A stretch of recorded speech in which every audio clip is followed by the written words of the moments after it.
Welcome to మా Telangana TV channel. ఈ రోజు మన టాపిక్ ఏంటంటే హెయిర్ లాస్. ఈ హెయిర్ లాస్ అనేది ప్రధానంగా ప్రతి ఒక్కరిని వేధిస్తున్న సమస్య. ఈ హెయిర్ లాస్ని ఎలా తగ్గించుకోవాలో ఇప్పుడు చూద్దాం. ఈ హెయిర్ లాస్ని తగ్గించుకోవడానికి, జుట్టు ఒత్తుగా పెరగడానికి, బలంగా దృఢంగా పెరగడానికి కావలసిన పదార్థాలు ఏంటో ఇప్పుడు చూద్దాం. కావలసిన పదార్థాలు: మాందార, తులసి, అలవేరా, గుంట కలగరాకు, కరివేపాకు, సరస్వతి ఆకు, ఉసిరి.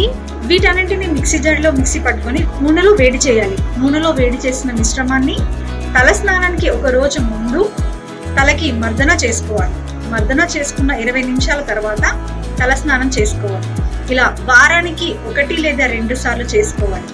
ఇలా చేసుకోవడం వలన జుట్టు ఒత్తుగా అవుతుంది, రాలకుండా ఉంటుంది, చుండ్రు అనేది నివారించబడుతుంది. చూసారు కదా ఈ చిట్కా. ఇలాంటి మరెన్నో చిట్కాల కోసం మా ఛానల్ని సబ్స్క్రైబ్ చేసుకోండి. Thank you for the watching.